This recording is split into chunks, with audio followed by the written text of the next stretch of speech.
नमस्कार दोस्तों, मैं सरोज पांडे। नेता और जनता दोनों एक दूसरे से क्या चाहते हैं? दोनों ही को एक दूसरे की ज़रूरत है। नेता को जनता की ज़रूरत है और जनता को नेता की ज़रूरत है। 25 मई को जो चुनाव धनबाद में होने वाला है, उसको लेकर के हर तरफ चर्चाएं चल रही है।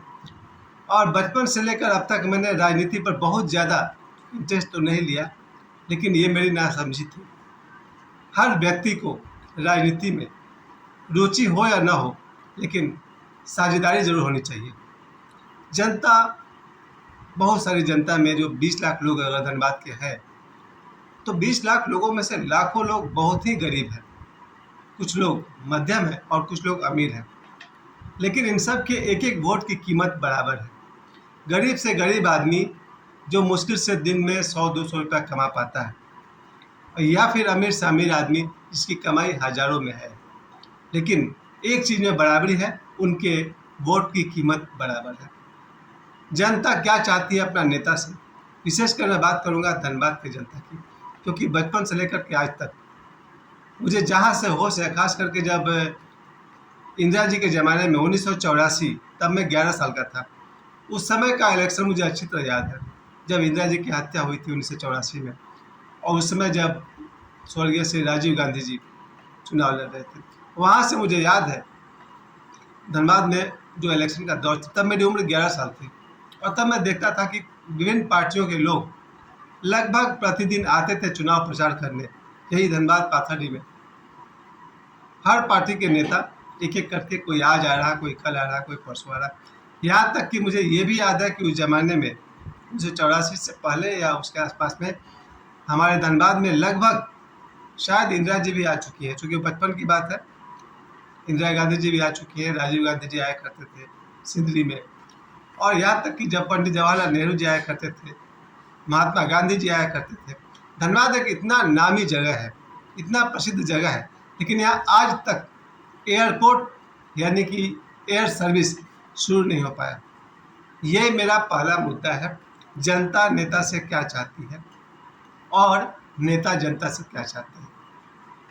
जनता के पास अगर देखा जाए तो धनबाद में सड़कों की स्थिति कुछ दूर तक ठीक है, सही है। स्कूल कॉलेज की स्थिति भी सही है, हॉस्पिटल्स भी ठीक ठाक है, लेकिन एयरपोर्ट आज तक स्टार्ट नहीं हो पाया। जब बहुत पहले की ये बात है, बचपन से देखता आ रहा हूँ कि बड़वा अड्डा में एयरपोर्ट शुरू होने वाला था, कभी शायद शुरू हुआ भी, कुछ दिन चला, फिर आगे नहीं बढ़ा। मेरी जानकारी बहुत ज़्यादा नहीं है, चूँकि हर चीज़ गूगल पर नहीं खोया जा सकता है। जितना अपने बल पे जानता हूँ उतना ही कह रहा हूँ, लेकिन इतना तो जरूर जानता हूँ कि हवाई जहाज़ के 3,000 रुपये की टिकट या 7,000 रुपये का टिकट आज लगभग सभी के जेब में इतने पैसे तो जरूर है, क्योंकि मैं देखता हूँ हर घर में 4-4 मोबाइल है और हर मोबाइल की कीमत 10,000 से ज़्यादा है।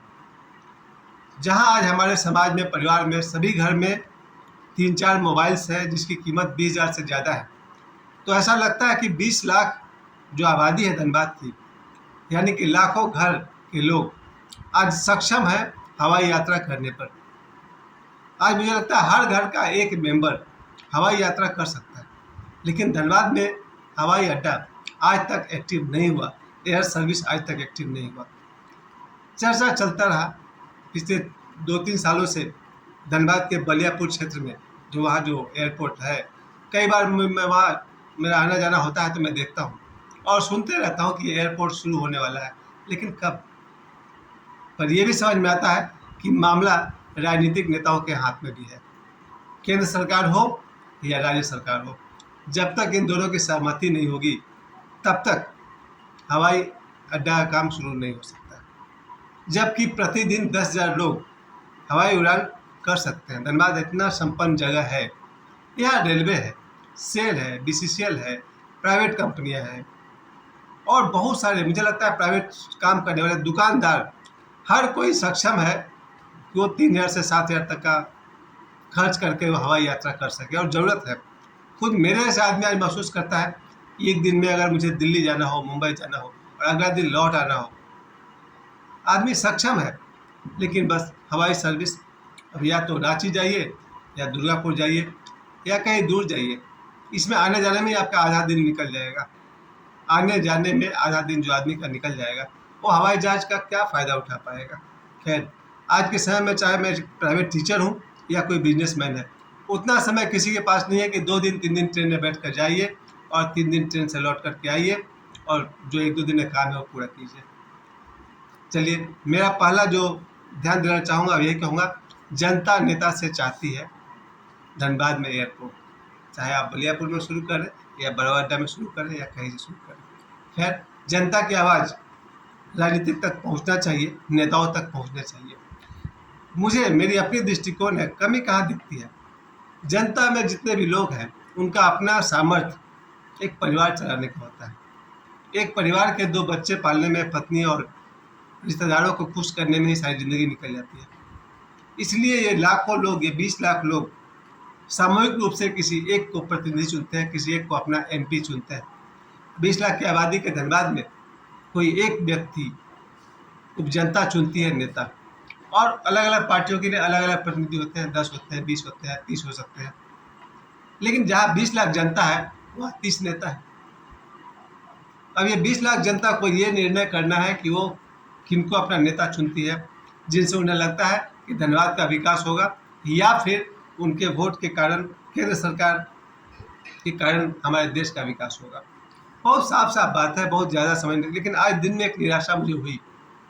निराशा ये थी कि मैं श्री राहुल गांधी जी का एक वीडियो देख रहा था, जिसमें मैं देख रहा था उनका भाषण देने का, उनका बात करने का जो अंदाज था, अच्छा नहीं लगा। क्योंकि वो मोदी जी के बारे में कह रहे थे कि मोदी ऐसा करता है, मोदी वैसा करता है, मोदी ये करता है, मोदी। मुझे लगा एक 53 साल का व्यक्ति, 54 साल का व्यक्ति आदर सूचक शब्दों में बात भी नहीं कर सकते हैं, और इन्हें देश का प्रतिनिधित्व करना है। जो व्यक्ति 120 करोड़ 140 करोड़ जनता का प्रतिनिधि करने का स्वप्न देखते हैं या प्रयास करते हैं, अगर वो आदर सूचक शब्द वर्तमान प्रधानमंत्री के लिए नहीं कर सकते, तो क्या वो जनता का आदर कर सकते हैं? जरा सोचिए, मैं फिर से क्या कह रहा हूँ। अगर एक नेता किसी दूसरे नेता का आदर नहीं कर सकता, तो क्या एक नेता आम जनता का आदर करेगा? ये बहुत विचारणीय बात है। जब मैं दिन में उनका वीडियो देख रहा था, श्री राहुल गांधी जी का, जो उम्र में मुझसे 3 साल बड़े हैं, उनका जन्म 1970 का है, मेरा 1973 का है।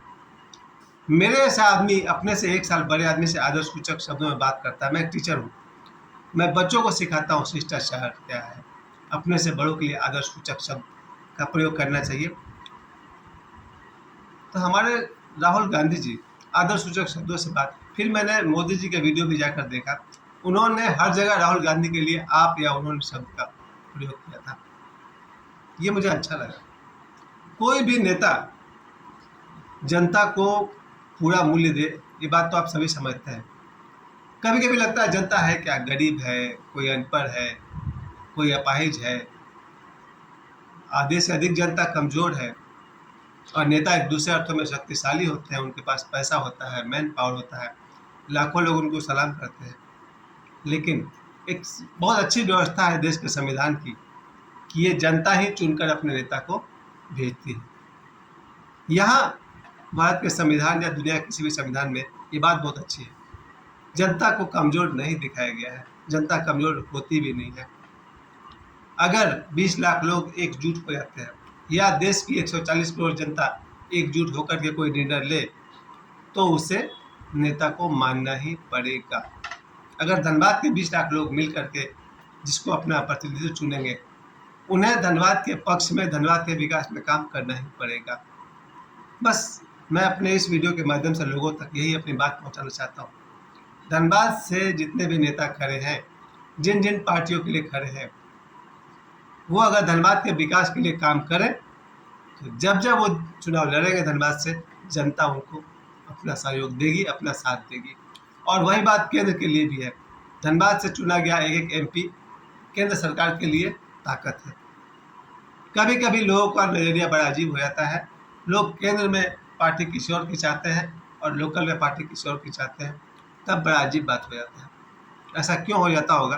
कई बार लोगों को लगता है केंद्र में ये सरकार होनी चाहिए, वो बहुत अच्छा काम करेंगे, लेकिन कई बार लगता है लोकल में ये सरकार होनी चाहिए, इसका नेता बड़ा अच्छा काम करेंगे। ये असमंजस की स्थिति है, इस पर मैं कुछ नहीं कह सकता हूँ।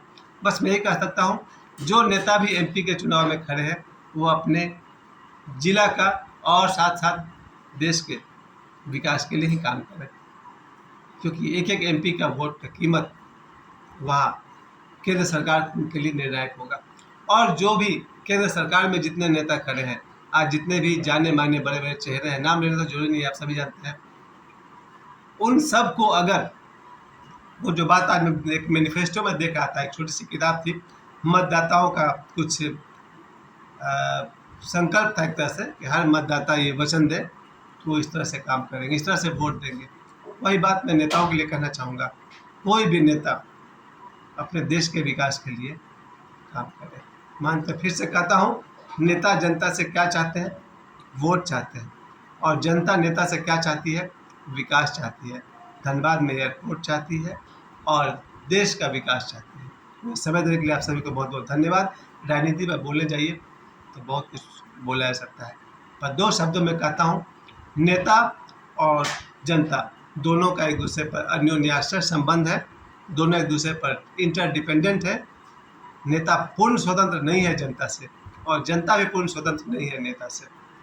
जनता के हित में नेता काम करे और नेता के हित में जनता वोट दे, इतना काफ़ी है। मेरे समय देने के लिए आप सभी को बहुत बहुत धन्यवाद। नमस्कार।